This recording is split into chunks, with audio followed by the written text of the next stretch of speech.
السلام عليكم وأهلا وسهلا فيكم من جديد. يا رب تكونوا بأفضل حال. في هذا الفيديو بشارك معاكم طريقة عمل الفيديو موكب في برنامج الأدوبي بريمير برو. في عدة مواقع منها ممكن تحمل الفيديو موكبز مجانية وبدون حقوق ملكية وتستخدمها في أعمالك. حطيت لك رابط الموقع اللي نزلت منه الموكبز المستخدمة بهذا الفيديو في الوصف، بس ابحث عن فيديو موكبز وبتحصل العديد من النتائج بمقاسات وأشكال مختلفة. الآن بنشتغل ونشوف الخطوات العملية لكذا سيناريو عشان نعرف كيف نتعامل مع مختلف الفيديوهات ونحل بعض المشاكل اللي ممكن تواجهنا. نبدأ بالمثال الأول اللي معنا. لو عندنا هذا الفيديو نشغله من السورس ونبغى نسوي ريبليس للجرين سكرين اللي هنا بفيديو ثاني عندنا، أي فيديو. نسحب أولا الفيديو هذا للتايم لاين، إما نسحبه من هنا أو نسحبه من هنا، نفس الشيء ما تفرق. بعد كذا لو عندنا مثلا هذا الفيديو نبغى نحطه مكان الشاشة الخضراء اللي هنا، أول شيء نبغى نسويه إن إحنا نلغي الشاشة الخضراء. نلغيها بإن نستخدم الإفكت نلقاها بهذه القائمة من هنا. لو كان عندك المكان ضيق ممكن بس تجي هنا وتختارها، لو ما هي موجودة عندك تماما تروح من قائمة ويندوز وتحط عليها صح، من هنا بتظهر لك هنا. طبعا احنا في الفيديو السابق تماما تكلمنا عن الفيديو افكت والترانزيشن وتكلمنا بتفصيل عنها، كيف نضيفها، كيف نعدل على خواصها وكيف نحذفها وغيرها. الآن نبي نستخدم واحد من الافكت اسمه الترا كي. مو شرط تبحث عنه داخل كل الفولدرات اللي موجودة هنا، ممكن بس تجي وتكتب هنا كلمة كي، بيطلع لك من هنا تحت الفيديو افكت في فولدر كامل اسمه كينج. هو هذا الافكت اللي نبغاه. كل اللي علينا نسويه ان نسحبه على الفيديو. ما راح يبان لنا اي شيء في البداية لانه احنا اصلا ما اخذنا اي خطوة، فنحدد على الفيديو، نتأكد اننا محددين على الفيديو. بعدها نروح للافكت كنترول. هنا عندنا بيكون الالترا كي، وعندنا هنا الكي كلر. بس استخدم هذه الاي دروب وراح المس أو اضغط على اللون الأخضر، بيختفي اللون الأخضر تماما. بعدها ارفع هذا الفيديو على فوق وحط الفيديو الثاني تحته واسحبه أو قصر هذا الفيديو بحيث أنه يكون كل التو فيديوز قد بعض. طبعا ممكن نروح ونتحكم في السكيل، يعني هذا كذا الفيديو، ممكن نروح نتحكم في السكيل على الفيديو الثاني. يعني احنا لو جبناه هنا بيكون الفيديو كبير، فممكن نصغره شوي بحيث أنه يكون داخل الشاشة. أهم شيء يكون شوية أكبر منها بحيث أنه لما الكاميرا تتحرك يكون موجود دائما بنفس المكان. نسحبه تحت هذا الفيديو. لو جينا وشغلنا الفيديو،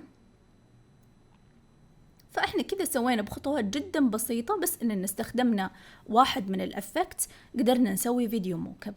نروح لسيناريو ثاني. مثلا لو عندنا فيديو ثاني، نرجع للبروجكت. لو عندنا مثلا هذا الفيديو ونبغى نستخدم فيديو هنا داخل هذا السكرين. أول مشكلة معنا إنه السكرين نفسها أو اللابتوب نفسه مايل. يعني لو جينا واستخدمنا مثلا هذا الفيديو وحبينا نحط هذا الفيديو فوق أو داخل الشاشة اللي بالفيديو السابق، اللي نبغى نسويه أول شيء نجيبه فوقه، نسحب التو فيديوز تحت، نخليهم أهم شيء نفس الطول لأنه بعدها تبي تصير الشاشة بيضة لو تحرك الفيديو،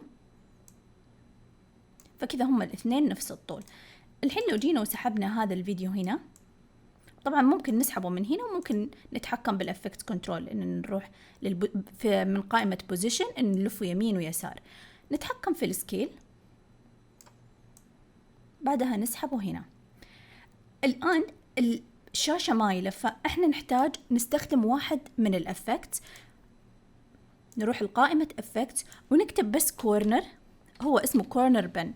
بيطلع لنا تحت قائمة تحت فولدر اسمه ديستورت فيه الكورنر بن. اسحبه على الفيديو اللي تبغى تسوي عليه الافكت. ما تسحبه على الفيديو اللي تحت اللي هو الفيديو الأصلي الكبير، لا أنت بتسحبه على هذا الفيديو. الكورنر بن بيعطيك القدرة أنك تتحكم بأطراف الفيديو هذا، فممكن تسحبها هنا كذا بهذه الطريقة انك تحركها من نفس الشاشة. وطبعا ممكن نسوي من هنا زوم بحيث ان نشوف بصورة اوضح لنا فين نسحبها، وممكن نتحكم فيها من الارقام اللي هنا، اما ان نحرك بهذه الطريقة او ان نكتب الرقم مباشرة. طبعا قد ما تكون دقيق انك تحط الفيديو بنفس المكان قد ما تكون النتيجة واقعية. ممكن نسوي زوم ان اكثر ونتحكم في الفيديو.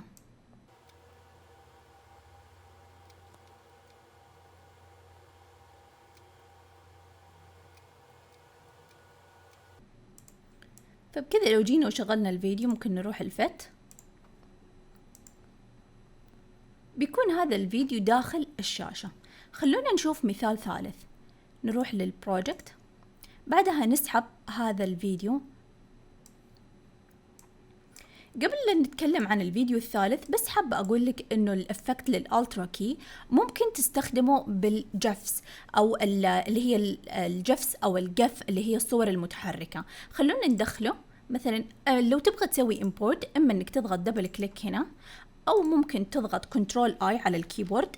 والكنترول آي هو شورت كات بكل برامج الأدوبي، وممكن تروح من قائمة فايل وتسوي إمبورت، يعني كلها بتوديك لنفس المكان. ممكن ندخل هذا الملف، نسحبه اللي هنا، فعندنا هذا يعني بس فيديو كذا متحرك. لو تبغى تشيل مثلا هذه الباك جراوند الأورنج، نفس الشيء نروح للإفكتس، وبعدها نحط اللي هو الألترا كي، نسحبه هنا. بعدها طبعا نروح للكنترولز، الإفكت كنترول، ونضغط على الآي دروبر، نختار هذا اللون. بعدها بيكون الفيديو بدون خلفية، بيكون يتحرك لك بهذه الصورة. وممكن لو تسحبه مثلا على هنا وتشوفه بهذه الطريقة. خلينا نشغل الفيديو.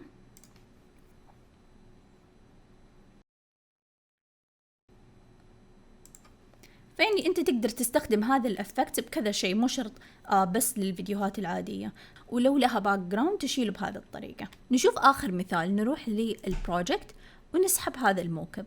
طبعا من الايكون اللي هنا بتشوف انه في فيديو في اوديو. لو بتسحب بس الفيديو بدون الاوديو تسحب من هذه الايكون، مكتوب لك دراج فيديو اونلي، تسحبها بهذه الطريقة. لو تبغى بس الاوديو تسحب من هنا بس الاوديو، ولو تبغى تسحبهم الاثنين مع بعض تسحبها مباشرة كذا. نرجع لنفس الفيديو. عندنا هذا الفيديو في البداية نبغى نسوي له سكيل، نحدد على نفس الفيديو. نقدر نسوي سكيل اما من الافكت كنترول، نحدد نفس الفيديو، او من المونيتور نفسه. ممكن نجي هنا نضغط دبل كليك على الفيديو ونسحبها من هنا، او نروح للافكت كنترول ونعدل السكيل من هنا. نشغل الفيديو. احنا في البداية نحتاج نشيل الجرين سكرين اللي عندنا. نروح من الافكت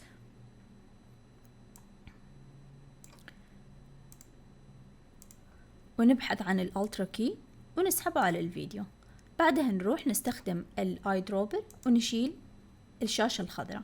فكده حلينا اول مشكلة، ان احنا شلنا الشاشة. نسحب الفيديو اللي احنا نبغاه نحطه فوق هذا الفيديو. نروح للبروجكت ونسحب مثلا هذا الفيديو.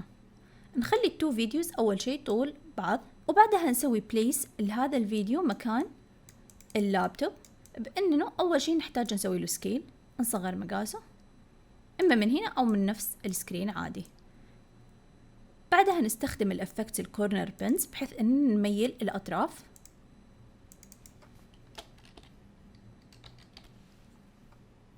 اهم شيء تأكد انك تسحب الافكت على الفيديو الصح، فانت بتسحبه هنا. بعدها نروح لهذا الافكت ونتحكم فيها. ممكن تتحكم زي ما قلنا فيها من هنا من الاعداد، او انك تتحكم فيها من السكرين او المونيتور نفسه. نروح مثلا نسوي زوم ونسحب هذه الكورنرز مكان الفيديو، وممكن نخليها اكبر شوي لانه كذا كذا احنا بنسحبه تحت هذا الفيديو.